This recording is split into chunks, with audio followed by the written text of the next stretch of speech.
Assalamualaikum warahmatullahi wabarakatuh. Selamat pagi para penelaah dan pembimbing saya, Bu Rini. Perkenalkan, nama saya Ahmad Hussein dengan NIM 5112171031. Pada sidang skripsi ini dengan judul Analisis Pengendalian Kualitas Produk Kain Polyester di PT Wijaya Utama Tekstil. Agenda yang pertama yaitu latar belakang penelitian, kerangka pemikiran, objek dan metodologi penelitian, hasil dan pembahasan, yang terakhir adalah simpulan. Untuk latar belakang penelitian, yang pertama fenomena, saya menggunakan analisis SWOT. Yang pertama adalah strength. Menurut Fiordani di tahun 2021, perkembangan industri TPT dalam 2 tahun terakhir terus membaik di pasar domestik maupun pasar global. Hal ini didasarkan pada laju pertumbuhan sampai dengan triwulan ke-4 di tahun 2018 yang naik sebesar 8,73%, serta peningkatan ekspor sebesar 5,55%. Konsumsi TPT juga diyakini akan terus meningkatkan seiring dengan pertumbuhan penduduk dan perubahan gaya hidup masyarakat. Kemudian di poin selanjutnya yaitu weakness. Menurut Julian di tahun 2020, ancaman wabah virus corona atau COVID-19 masih membayangi industri tekstil dan produksi tekstil. Dalam negeri, hal ini terlihat dari penurunan permintaan pasar untuk produk tekstil hingga 50% dan terdapat indikasi kenaikan impor produk tekstil. Jadi, berpotensi memicu delay payment antara rantai produksi yang ada dan di hilir.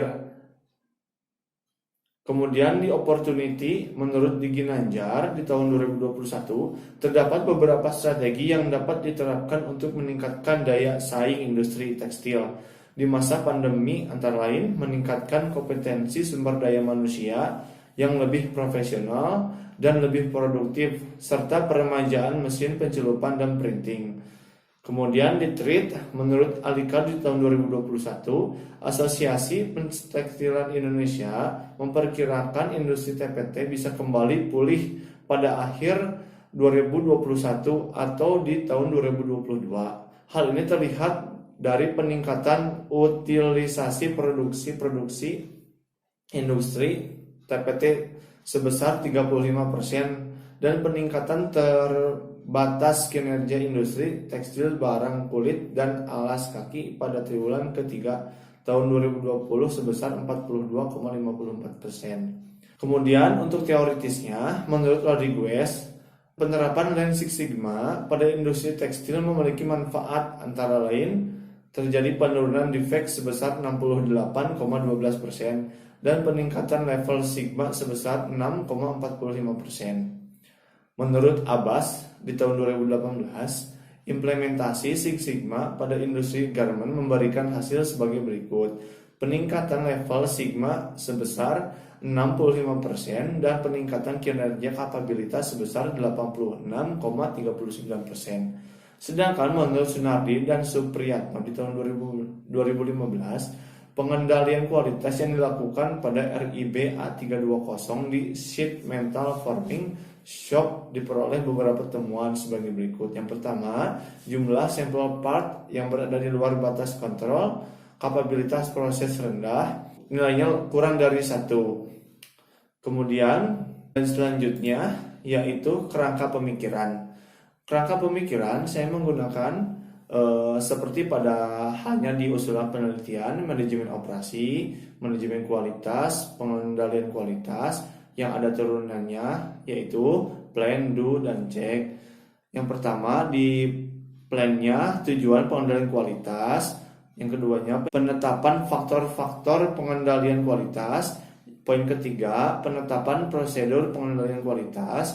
Kemudian di pelaksanaannya, yang pertama penerapan tujuan pengendalian kualitas, memverifikasi faktor-faktor pengendalian kualitas, penerapan prosedur pengendalian kualitas. Kemudian yang terakhir yaitu evaluasi pengendalian kualitas di PT Wijaya Utama Tekstil. Yang pertama mengevaluasi kesesuaian produk dengan standar perusahaan.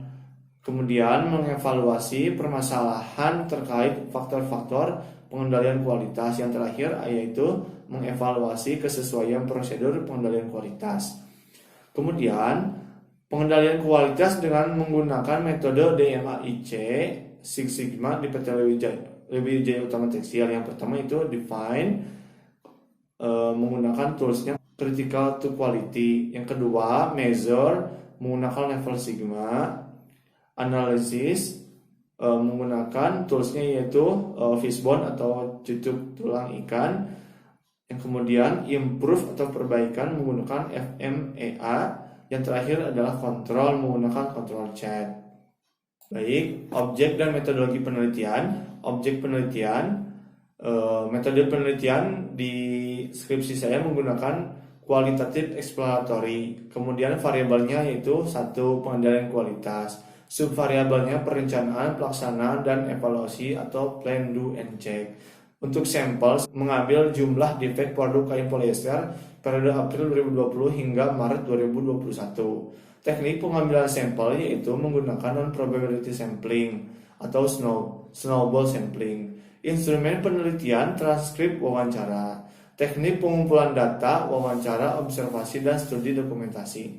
Teknik analisis data menggunakan metode Six Sigma, yaitu toolsnya define, measure, analyze, improve, and control. Uji validitas dan reliabilitas, triangulasi sumber, triangulasi teknik, dan triangulasi waktu. Yang terakhir itu tahapan snowball sampling, mengambil dari hasil wawancara kepala bagian processing, wakil kepala bagian processing, kemudian foreman dyeing, dan 3 orang operator dyeing.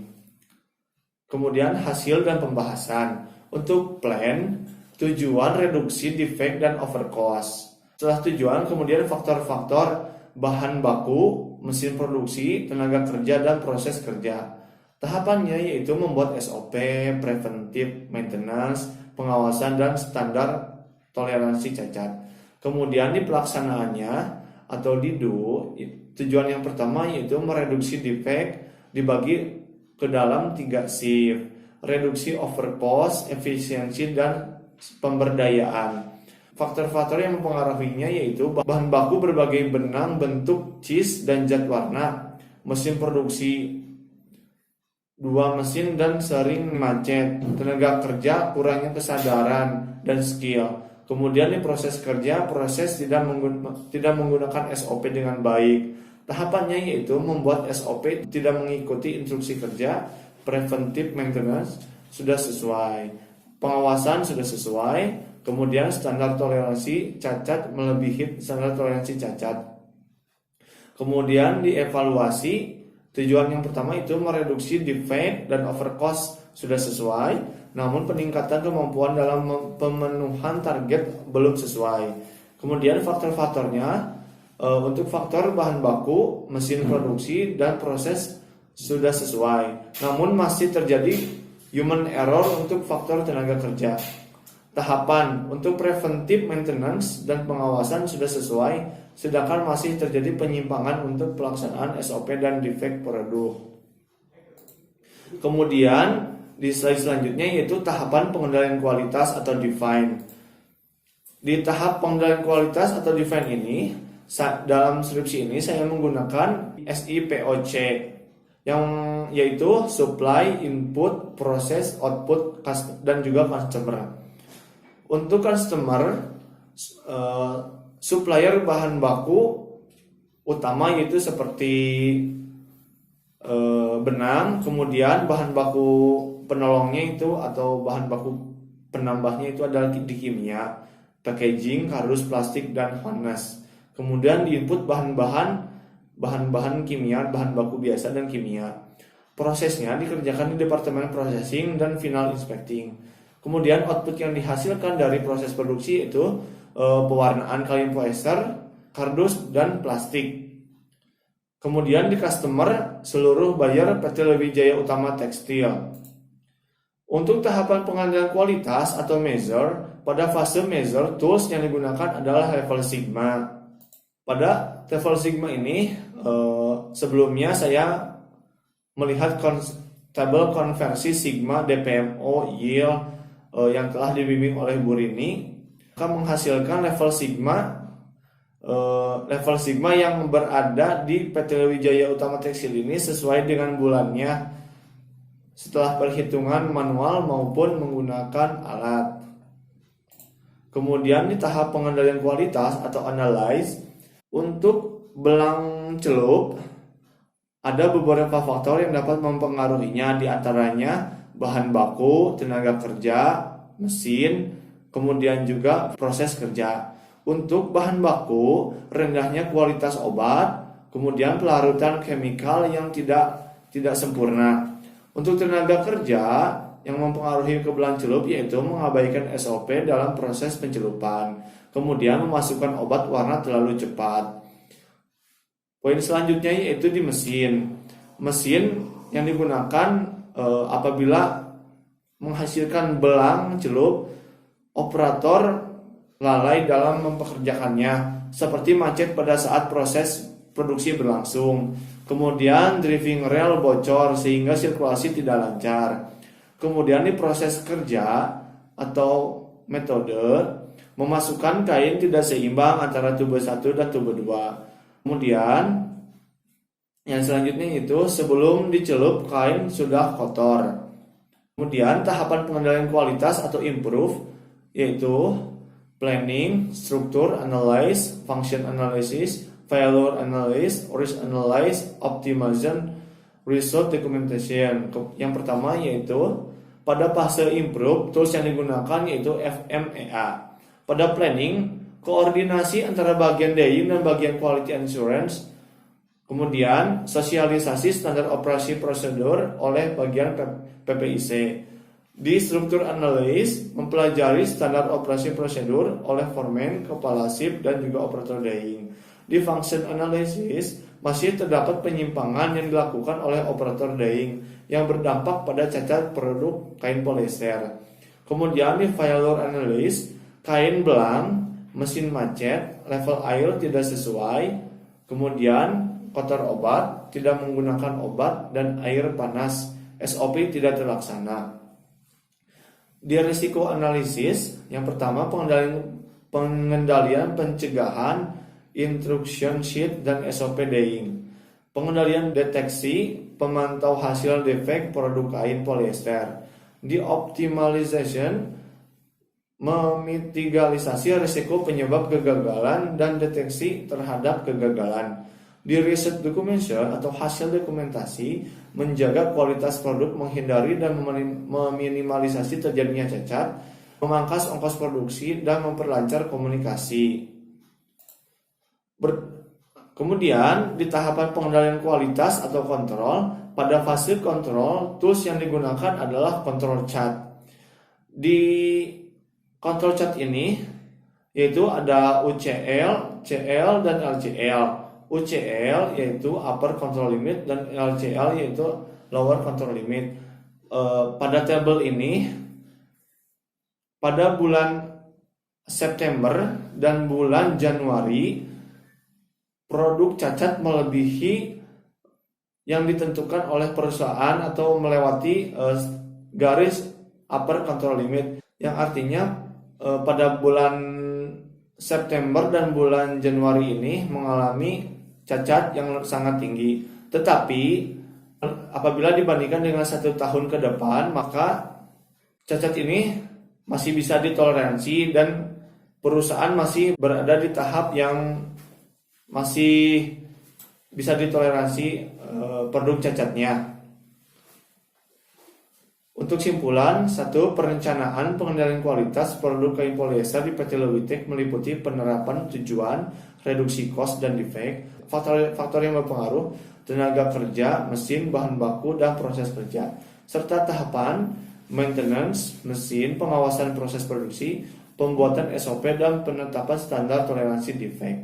Poin keduanya yaitu pelaksanaan pengendalian kualitas produk kain polyester di PT Lewitek meliputi penetapan tujuan, reduksi cost, efisiensi, dan pemberdayaan bahan baku berbagai benang, bentuk, cheese, dan zat warna. Mesin produksi sering macet, tenaga kerja kurangnya kesadaran dan skill. proses kerja, proses tidak sesuai dengan SOP, serta tahapan maintenance dan pengawasan proses produksi sudah sesuai. Sedangkan untuk pembuatan SOP, instruksi kerja tidak dilaksanakan, penetapan standar toleransi defek masih melebihi standar yang ditetapkan oleh perusahaan, yaitu sebesar 7,24%. Yang terakhir yaitu evaluasi pengendalian kualitas produk kain polyester di PT Jaya Utama Tekstil meliputi penetapan tujuan reduksi cost dan defek sudah sesuai, namun peningkatan kapabilitas belum terpenuhi. Faktor-faktor yang berpengaruh yaitu faktor bahan baku, mesin produksi, dan proses kerja sudah sesuai. Namun untuk faktor tenaga kerja masih terdapat human error, serta tahapan maintenance, pengawasan produksi sudah sesuai. Sedangkan untuk pembuatan SOP, instruksi kerja tidak dilaksanakan. Penetapan standar toleransi defek masih melebihi standar yang ditetapkan oleh perusahaan. Sekian dan terima kasih. Mohon maaf bila mana saya ada kesalahan. Terima kasih. Assalamualaikum warahmatullahi wabarakatuh.